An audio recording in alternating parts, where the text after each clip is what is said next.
ರಾಜ್ಯದಲ್ಲಿ ಇದ್ದಂತಹ by election ಇದೀಗ ಮುಗಿದಿದೆ. ಇನ್ನೇನು ರಿಸಲ್ಟ್ಗೆ ಕ್ಷಣಗಣನೆ ಕೂಡ ಶುರುವಾಗಿರುವಂತದ್ದು ಎರಡೂ ಕ್ಷೇತ್ರಗಳಲ್ಲೂ ಕೂಡ.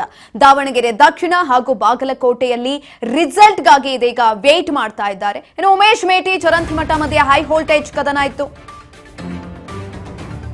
ಕ್ಷಣಗಣನೆ ಶುರುವಾಗಿದೆ ಬೈ ಎಲೆಕ್ಷನ್ ನ ರಿಸಲ್ಟ್ಗೆ. ಉಮೇಶ್ ಮೇಟಿ ಚರಂತಿಮಠ ಮಧ್ಯೆ ಹೈ ವೋಲ್ಟೇಜ್ ಕದನ. ಬೈ ಎಲೆಕ್ಷನ್ ಬಡಿದಾಟ. ನಾಳೆ ಕೋಟೆ ಗೆಲ್ಲುವವರು ಯಾರು? ಹಾಗಾದ್ರೆ ದಾಖಲೆ ಮತದಾನದ ಹಿಂದೆ ಗೆಲುವಿನ ರಹಸ್ಯ ಅಡಗಿದ್ಯಾ? ಕೈಕಲಿಗಳಿಗೆ ಪ್ರತಿಷ್ಠೆ ಕೇಸರಿ ಕೂಟಕ್ಕೆ ಅಸ್ತಿತ್ವದ ಹೋರಾಟದ ಪ್ರಶ್ನೆ ಕೂಡ ಎದುರಾಗ್ತಾ ಇರುವಂಥದ್ದು. ನಾಳೆಯೇ ಮಹಾ ಫಲಿತಾಂಶ. ಅದೃಷ್ಟ ಯಾರಿಗೊಲಿಯುತ್ತೆ? ಹಾಗಾದ್ರೆ 78% ವೋಟಿಂಗ್ ಆಗಿದೆ. ಯಾರ ಪಾಲಿಗೆ ಆಶೀರ್ವಾದ? ಬಾಗಲಕೋಟೆಯ 322 ಮತಗಟ್ಟೆಗಳಲ್ಲಿ ಹಣೆ ಬರಹ ಭದ್ರ ಆಗಿರುವಂಥದ್ದು. ಯಾರಿಗೆ ಒಲಿಯುತ್ತೆ ಈ ಒಂದು ಪಟ್ಟ ಅನ್ನೋದನ್ನ ಕಾದು ನೋಡಬೇಕು. ಈಗ ಆಲ್ರೆಡಿ ಎರಡೂ ಕ್ಷೇತ್ರಗಳಲ್ಲೂ ಕೂಡ ದಾವಣಗೆರೆ ದಕ್ಷಿಣ ಹಾಗೂ ಬಾಗಲಕೋಟೆಯಲ್ಲಿ ಬೈ ಎಲೆಕ್ಷನ್ ಆಗಿದೆ. ರಿಸಲ್ಟ್ಗಾಗಿ ವೆಯ್ಟ್ ಮಾಡ್ತಾ ಇದ್ದಾರೆ. ಅದರ ಜೊತೆಯಲ್ಲಿ ಯಾರು ಗೆಲ್ತಾರೆ ಅನ್ನುವಂಥ ಒಂದು ಪ್ರಶ್ನೆ ಕೂಡ ಇದೀಗ ಎದುರಾಗ್ತಾ ಇರುವಂಥದ್ದು. ವೀರಣ್ಣ ಚರಂತಿಮಠ ಹಾಗೂ ಉಮೇಶ್ ಮೇಟಿ ನಡುವೆ ಆಲ್ರೆಡಿ ಪೈಪೋಟಿ ಎದುರಾಗಿತ್ತು. ಶುರುವಿನಿಂದಲೂ ಕೂಡ ಉಮೇಶ್ ಮೇಟಿ ಕೆಲವೊಂದಷ್ಟು ರೀತಿಯಾದಂತಹ ವಿರೋಧಗಳನ್ನ ಎದುರಿಸ್ತಾನೆ ಬಂದ್ರು.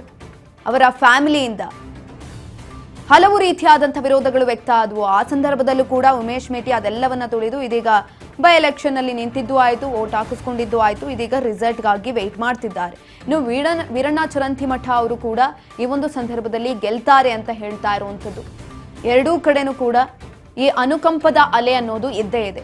ಈ ಸಂದರ್ಭದಲ್ಲಿ ಯಾರು ಗೆಲ್ತಾರೆ, ಬೈ ಎಲೆಕ್ಷನ್ ಪಟ್ಟ ಯಾರಿಗೆ ಹೋಗುತ್ತೆ ಅನ್ನೋದನ್ನ ಕಾದು ನೋಡಬೇಕು. ಬೈ ಎಲೆಕ್ಷನ್ ಬರಿದಾಟ. ನಾಳೆ ಕೋಟೆ ಗೆಲ್ಲುವವರು ಯಾರು? ಹಾಗಾದ್ರೆ ದಾಖಲೆಯ ಮತದಾನ ಆಗಿದೆ. ಅದರ ಹಿಂದೆ ಗೆಲುವಿನ ರಹಸ್ಯ ಅಡಗಿದ್ಯಾ? ಕೈಕಲಿಗಳಿಗೆ ಪ್ರತಿಷ್ಠೆ ಕೇಸರಿ ಕೂಟಕ್ಕೆ ಅಸ್ತಿತ್ವದ ಹೋರಾಟದ ಪ್ರಶ್ನೆ ಎದುರಾಗ್ತಾ ಇರುವಂಥದ್ದು. ನೇರ ಹಣೆ ಇತ್ತು. ಈ ಒಂದು ಸಂದರ್ಭದಲ್ಲಿ 78% ವೋಟಿಂಗ್ ಆಗಿದೆ. ದಾಖಲೆಯ ಮಟ್ಟದಲ್ಲಿ ವೋಟಿಂಗ್ ಅಂತ ಅಂದ್ರೆ ತಪ್ಪಾಗೋದಿಲ್ಲ. 322 ಮತಗಟ್ಟೆಗಳಲ್ಲಿ ಹಣೆ ಬರಹ ಭದ್ರ ಆಗಿರುವಂಥದ್ದು. ಈ ಒಂದು ಸಂದರ್ಭದಲ್ಲಿ ರಾಜ್ಯದ ಬೈ ಎಲೆಕ್ಷನ್ ಕ್ಷೇತ್ರಗಳ ರಿಸಲ್ಟ್ಗೆ ಕ್ಷಣಗಣನೆ ಶುರುವಾಗ್ತಾ ಇದೆ. ನಾಳೆ ರಿಸಲ್ಟ್ ಇರುವಂಥದ್ದು. ಈಗ ಆಲ್ರೆಡಿ ಎಲ್ಲ ರೀತಿಯಾದಂತಹ ಸಿದ್ಧತೆಗಳನ್ನ ಮಾಡಿಕೊಳ್ಳಲಾಗಿದೆ. ಎರಡೂ ಕ್ಷೇತ್ರಗಳಲ್ಲೂ ಕೂಡ ನಿಯೋಜನೆಯನ್ನ ಮಾಡಿದ್ದಾರೆ. ಚುನಾವಣಾ ಅಧಿಕಾರಿಗಳನ್ನ ನೇಮಿಸಿದ್ದಾರೆ. ಯಾವುದೇ ರೀತಿಯಾದಂತಹ ಲೋಪಗಳಾಗಬಾರದು ಅನ್ನೋ ನಿಟ್ಟಿನಲ್ಲಿ ಕ್ರಮಗಳನ್ನು ಕೂಡ ತೆಗೆದುಕೊಳ್ಳಲಾಗಿದೆ. ಉಮೇಶ್ ಮೇಟಿ ವರ್ಸಸ್ ವೀರಣ್ಣ ಚರಂತಿಮಠ ಬಾಗಲಕೋಟೆ ಬ್ಯಾಟಲ್ ಇರುವಂಥದ್ದು. ರಿಸಲ್ಟ್ ನಾಳೆ.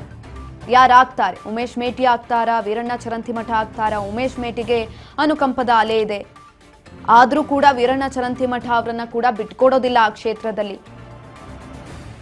ಎರಡೂ ಕಡೆನೂ ಕೂಡ ಅನುಕಂಪದ ಅಲೆ ಇರೋದ್ರಿಂದ ಯಾರಿಗೆ ಒಲಿಯುತ್ತೆ ಈ ಒಂದು ಬಾಗಲಕೋಟೆ ಬ್ಯಾಟಲ್ ಅನ್ನೋದನ್ನ ಕಾದು ನೋಡಬೇಕು. ನಾಳೆ ರಿಸಲ್ಟ್ ಬರುವಂಥದ್ದು. ನಾಳೆ ರಿಸಲ್ಟ್ ಇರೋದ್ರಿಂದ ಈಗ ಆಲ್ರೆಡಿ ಸಕಲ ಸಿದ್ಧತೆಗಳನ್ನ ಕೂಡ ಮಾಡಿಕೊಳ್ಳಲಾಗಿದೆ.